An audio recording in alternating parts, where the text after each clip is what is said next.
Good morning. We have a quorum. We can call the meeting to order, 8:05-ish. 8:04. Let's see here. Public comment, I don't see any, so we can get going on the finance and action items. Good. Yeah. Good morning, Dr. Reynolds. Good morning. Dr. Flores and Mr. LeGrand. Oh, sorry, Ms. Slade. Your name. You're sitting in Mr. LeGrand's name tag, so if you want to be him today, that's fine. But If you could switch that out, Dr. Flores, that would be appreciated. Thank you. our There. What's he doing over here? Nice. And the proper glass. There. Sorry, Mr. Over. no apology needed. No apology. I thought you wanted to be Mr. LeGrand today, but I like you better as Ms. Slade, so thank you. The first action item is a donation from the Raymond and Janine Lanning for Campus Elementary. They would like to donate $10,000 to that building. It's essentially unrestricted. We have in the resolution here a few things that to spend it on, but it's essentially unrestricted, and we've looked at that, we'd recommend that the committee accept the donation of $10,000 from Raymond and Janine Lanning. Any comments, questions? That was very nice. Mm-hmm. Yeah, that's good. Yeah, I agree. I want to thank them, and do we have a motion to approve the donation, the acceptance of the donation? So moved? Support. All in favor? Yes. Thank you. Opposed, same sign. Okay, that passes. Our next item, the resolution of approving a HERA, or would we call that AHERA designation? It's called a HERA. Okay. It is the asbestos regulations. They require us to have a designated person. By default, if we don't name someone, that falls to the superintendent. We've been lax the last couple of years with some personnel changes and people leaving the district. So I took the classes that are required. And typically, we've taken someone in the mechanical department and made them the designated person. We thought it was better if I just did it, overseeing that department. What's before you is not two things. It names me as the designated person, and then it gives certain liability. I don't know if it's protection is the right word, but it addresses the liability that goes with it for both myself and the superintendent. But it puts me in responsible charge of the asbestos program. Any questions? I had one comment on page, and bullet point number 1, the superintendent and his designees, so it should be changed to her designees, be the only item. Yeah, we'll take care of that, thank you. So if we can have a motion with that change. So moved? Support. All in favor? Aye. All opposed, same sign. All right, there we go, excellent. And now we have the purchasing agenda. Yeah, the purchasing agenda for the March 2nd board meeting is in the packet there. Really nothing out of the ordinary. I guess the big item there is under other, number 3 is the renewal and upgrade of our wide area network. Craig and his group did a lot of work on that, and we've been working through contract language the last couple of weeks. But we would recommend that this committee accept this and move it forward to the board on March 2nd. Any questions? There have been questions in the past regarding how come we have different vendors, so if you want to address that in terms of, why is it that we don't have for every building the same vendor? With respect to? The different network issues or renewals and upgrades. Previously, it's been brought up that some buildings just need a different network or not within this Craig, I don't know if that's something you can address. I'm not familiar with past practices, certainly. Morning. Morning. So in regards to the wide area network that's on the agenda for today, this is the network that essentially connects all 51 approximately sites that we provide internet connectivity to, phones, a myriad of other services. So this is a single network essentially that allows us to make all of those connections. The individual buildings share services that we provide from some centralized locations, one of those locations being here on the Franklin campus where our data center is housed. We have a couple mini data centers in other buildings, kind of strategically placed for disaster recovery.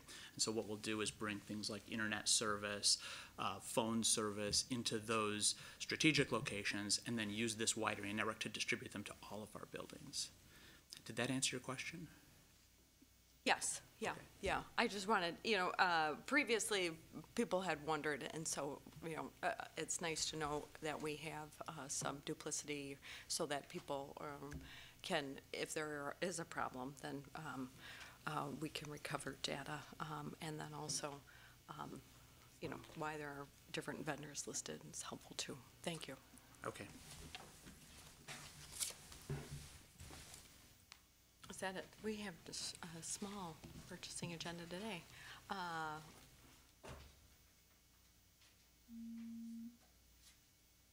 Okay, good. Do we have a motion? I so move. All right, all in favor? Aye. Opposed, same sign. So we pass the purchasing agenda also. And now reports, updates, and discussion.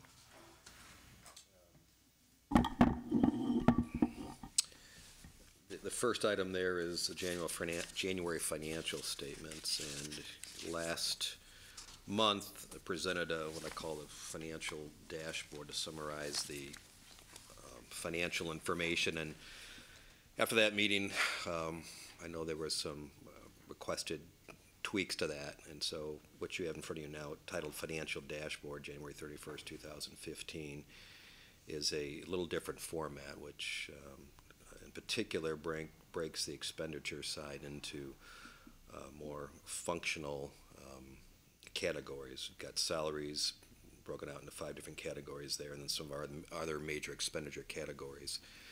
Again, we've kept the first column is year-to-date for the current year. You can see the annual budget in the middle column, then the third column on the right is year-to-date in the prior year. So you can certainly look at as comparison, and we're 7 months into our budget year through January in comparison to the annual budget, and that is the amended budget that was amended last month. And you can also compare both the revenue expenditure side to the same period in 2014. A couple things that probably jump out to you from year to year. You can see on the revenue side, pretty consistent with where we were a year ago, considering the increase in revenue this year from by virtue of our enrollments coming in better. The expenditure side, our salaries are about $5 million greater than they were at this time a year ago. A chunk of that relates to the compensation increases that were given to all staff back October of last year. And then we have the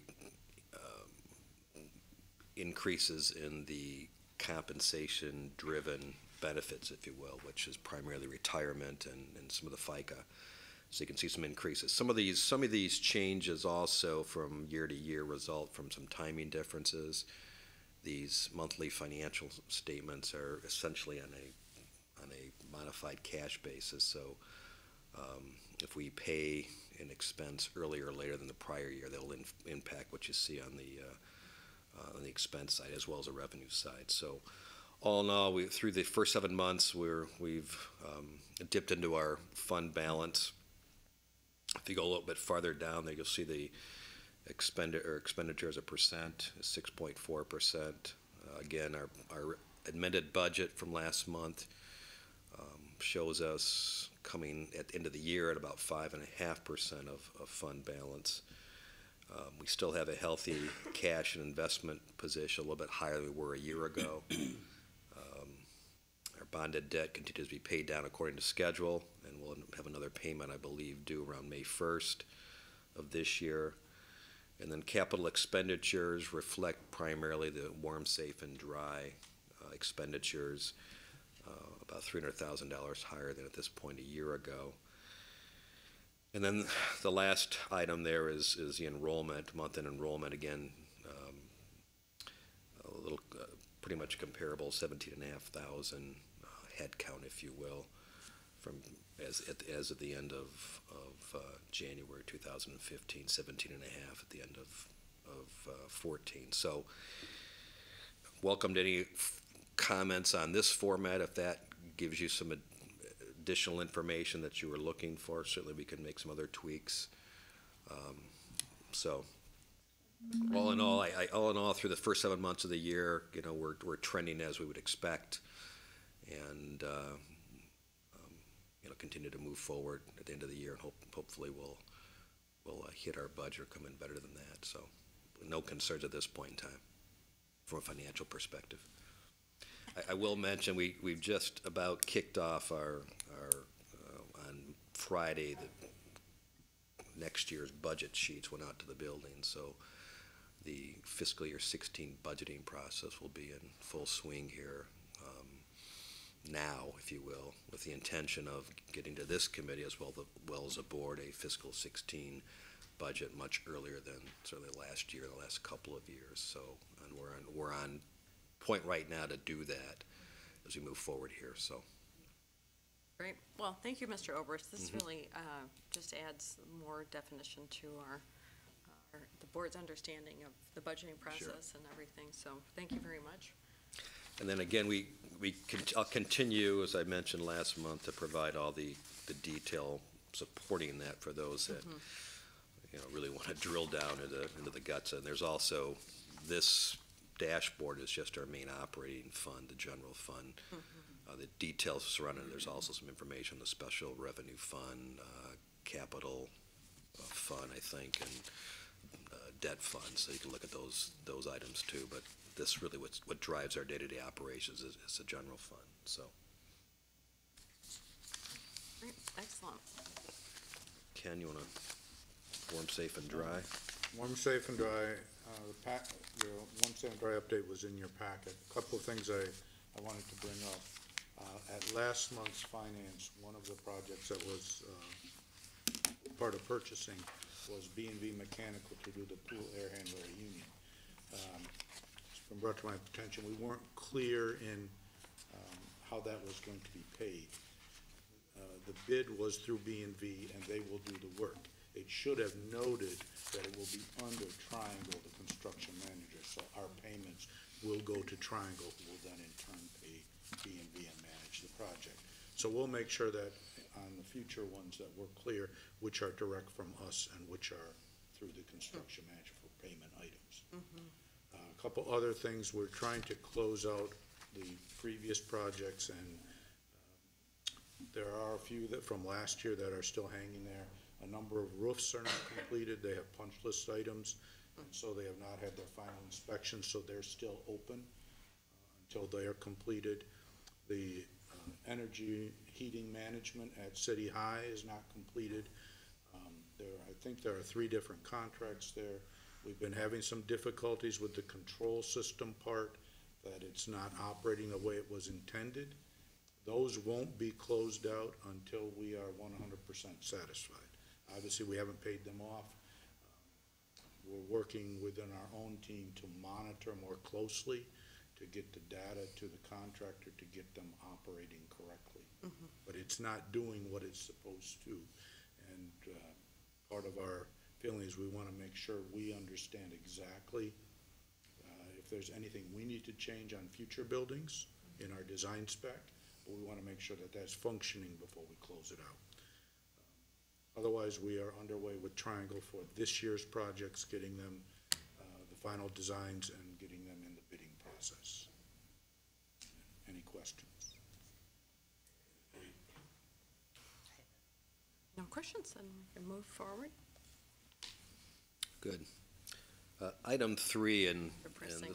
this was just, Finance. pardon me? Oh. The depressing school finance, Yeah, a couple of, 3 and 4, a couple of update information, which we'll talk about. The first, if you should have in your materials a couple of pie charts, and the first one was included in the packet last month that Dr. Reynolds had provided from MASB.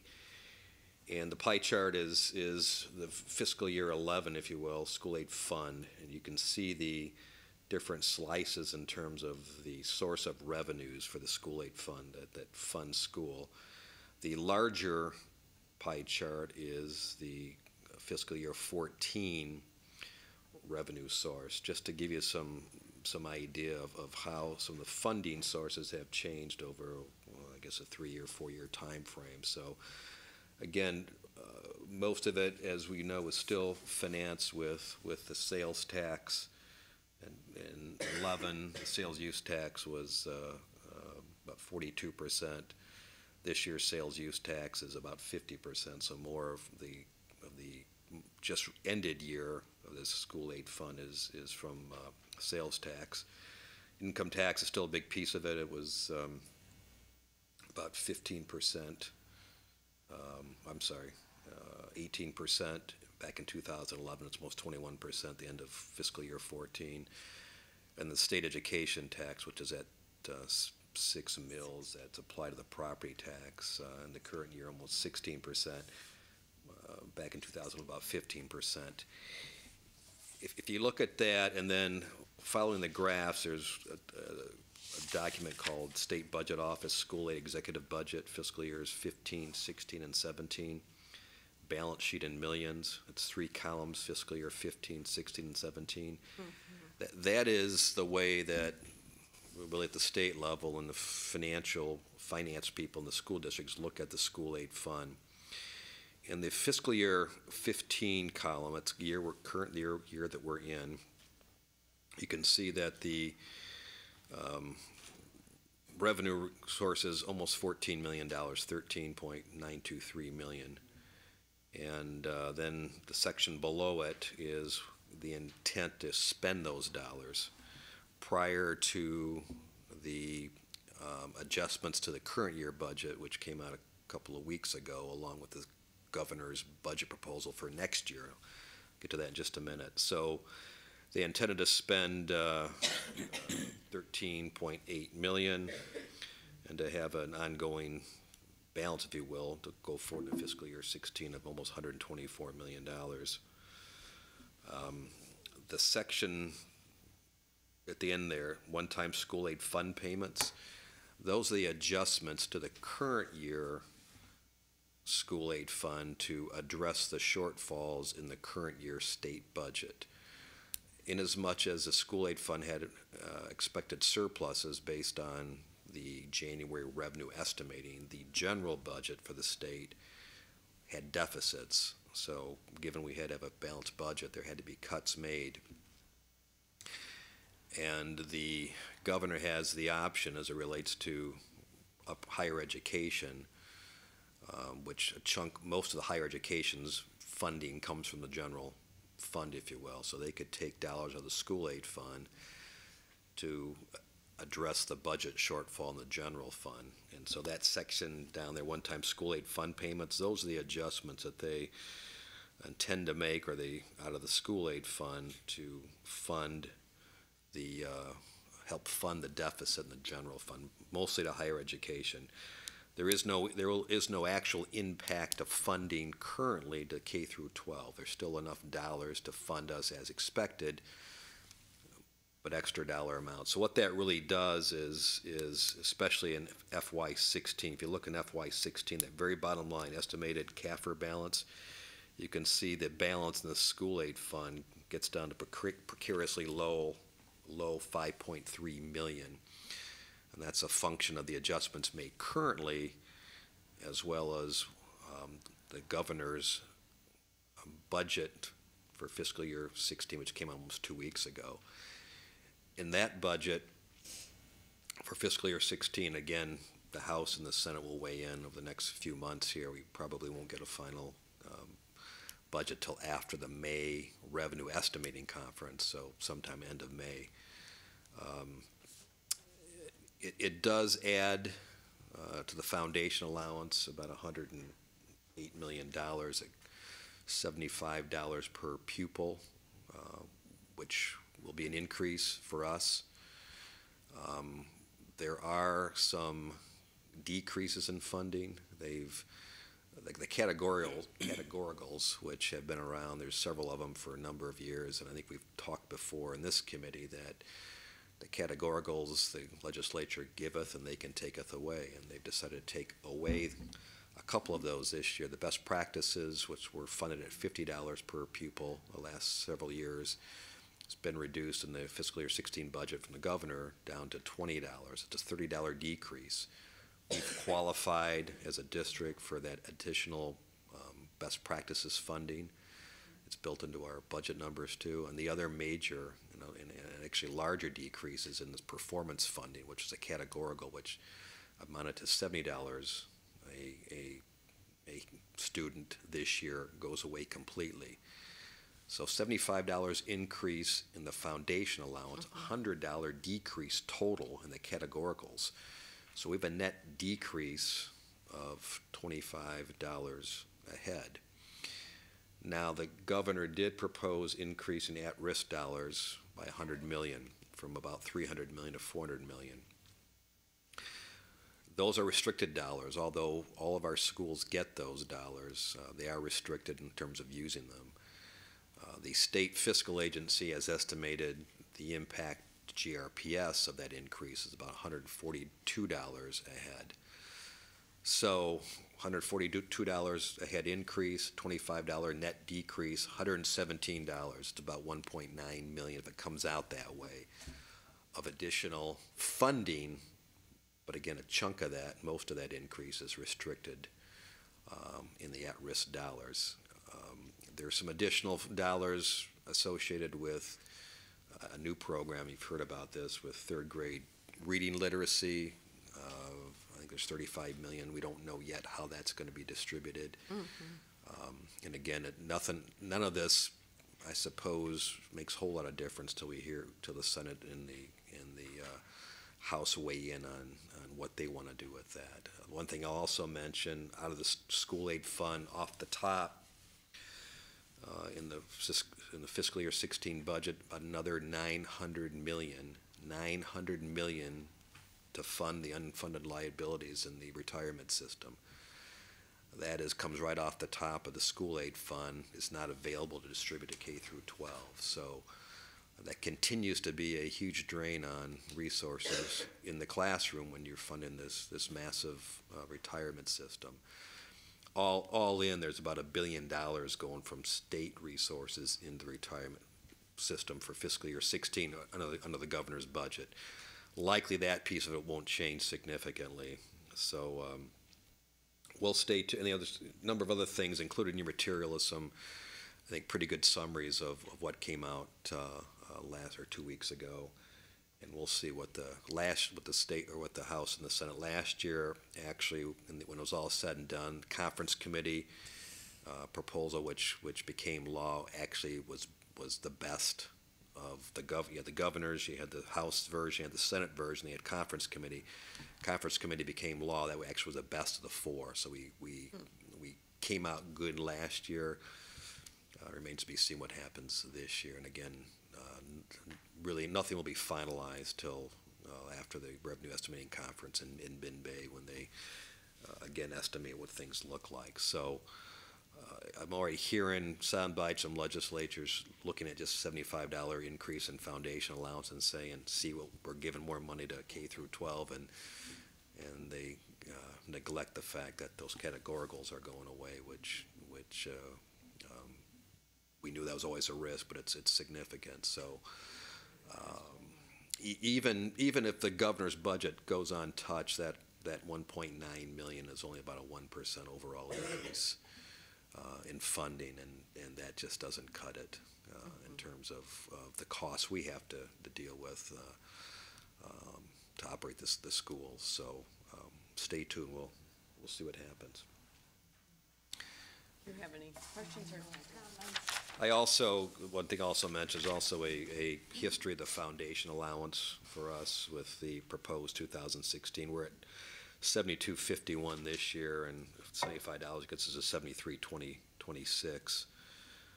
So the foundation allowance itself is only a 1.03% increase year to year. So you can see how that, and we still have not,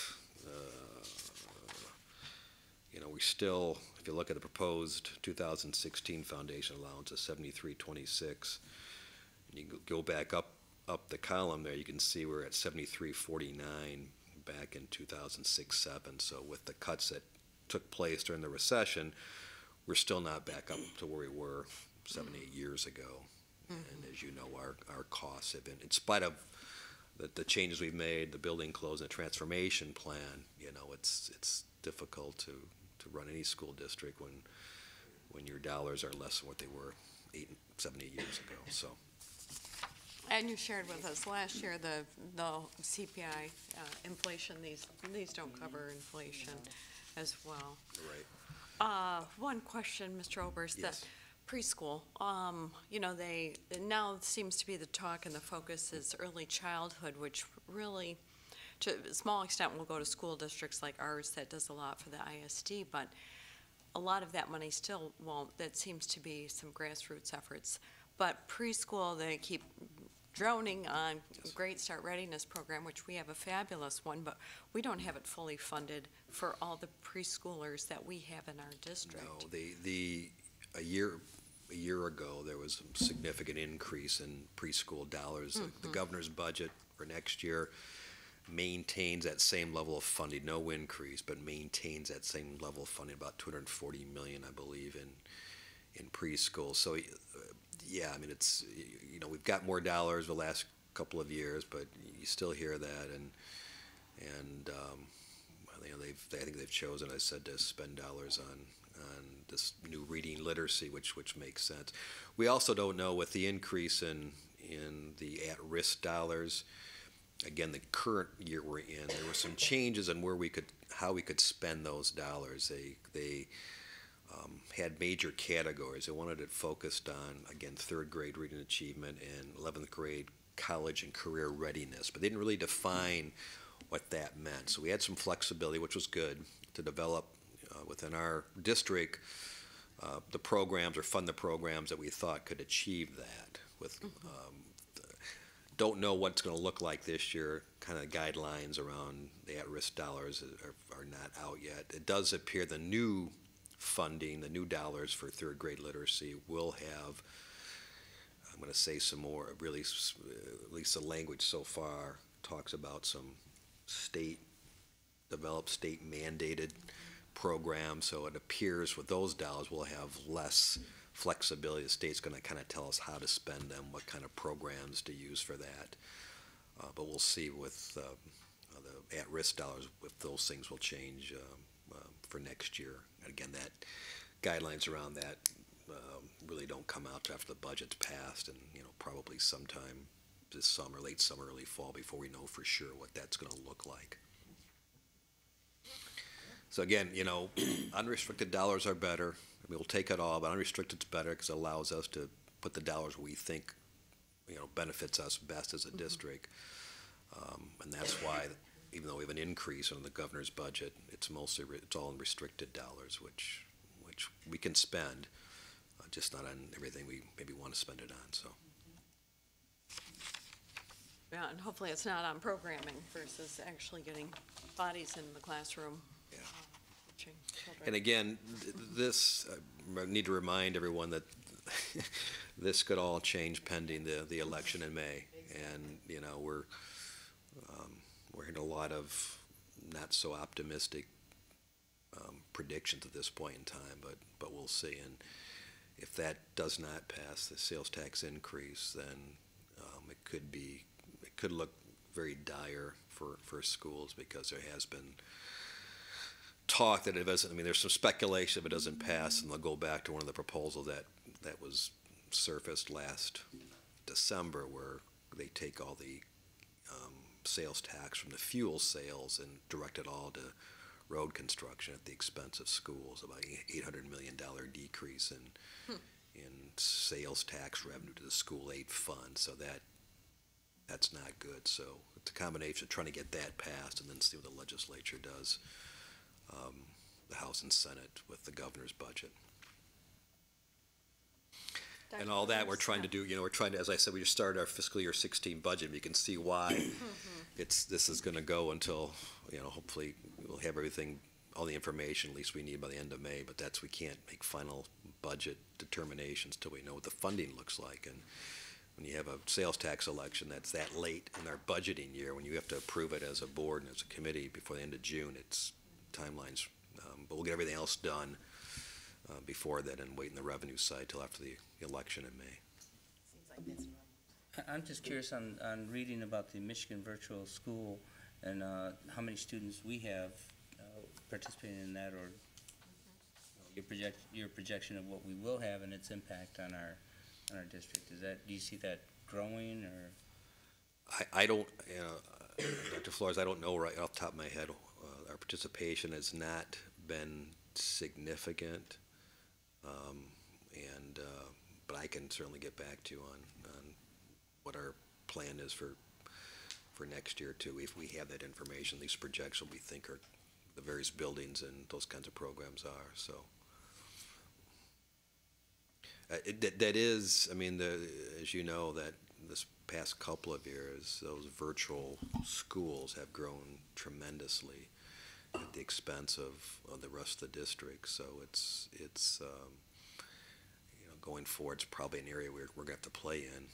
If we want to retain play in a bigger way, I'm going to say, if we want to retain the enrollment, along with the other initiatives that you're aware of in terms of like the museum school, those kinds of choices for parents. So.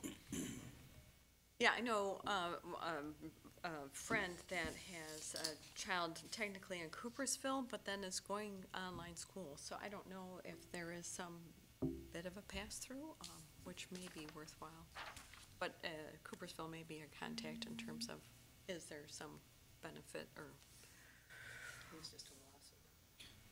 They're enrolled someplace else. They felt like they were still enrolled through Coopersville, but these parents didn't really understand all the logistics, so I don't know, but I mean, that may be yeah, that's what I thought too, but Yeah. it's worth looking into. Good, well, yeah, thank you so much for this update. Yes. Did you have any other questions? I did add, there was a pie chart I came across from the MASA regarding the budget and how it lays out in the corrections, and gets a significant amount of money more, because that has been an issue or a question on the board for several years now, and corrections, and I can't remember the exact, here I can find it right here, and it is in our packet. Corrections gets 11%, education gets 5% of the total state budget. How do you locate that? It's in between the first school financing and the governor's budget. Okay, Put it right in between. right in between. Let's see. And I emailed it to everyone this weekend because I thought it was an easy enough little email. But, these are ongoing issues that we need to be aware of also in our continuing lobbying efforts to continue to be viable as an institution, public schools. So I just wanted everyone to have that information. Okay. And we can move on to the policy action items. I don't believe we have any. And then reports, updates, and discussion sustainability by Mr. Villian.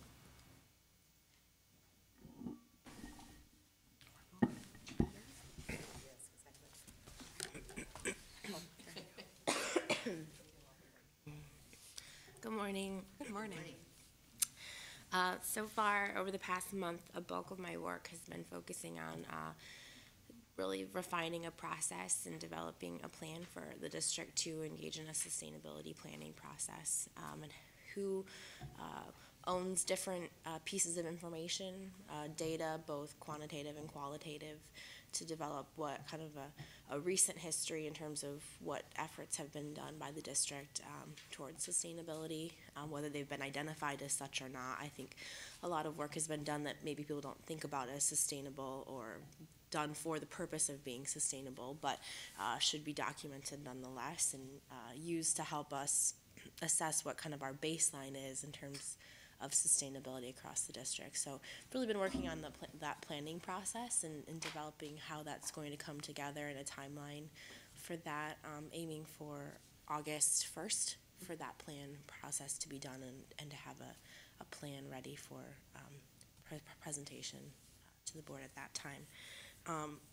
As part of that, looking at some of our data systems and data sets that we have at the district and how we use those for decision making, and if they're optimized or not, and if there's any investments we can make right now to help us use our data more effectively. And one of those being utility data management, and it's really time intensive to use that data and get it into a usable space, and so looking at how we can use some software solutions to help us do that, to help us prioritize buildings that are maybe less efficient, so we're getting the biggest return on our investment when we do have dollars to spend and things like that. So that's just one example, but looking at our utility data is part of what I'm doing right now as well, and kind of looking at what, I guess, opportunities exist, especially related to energy for that. Also ongoing is we're continuing to work on green cleaning efforts, looking at daily cleaners as our priority, and simplifying that process and getting all of those cleaners to meet Green Seal certifications. And then also looking at to expand the composting pilot and looking at what elementary schools might be a good fit to really test that pilot later this spring. Mm-hmm. The work goes on.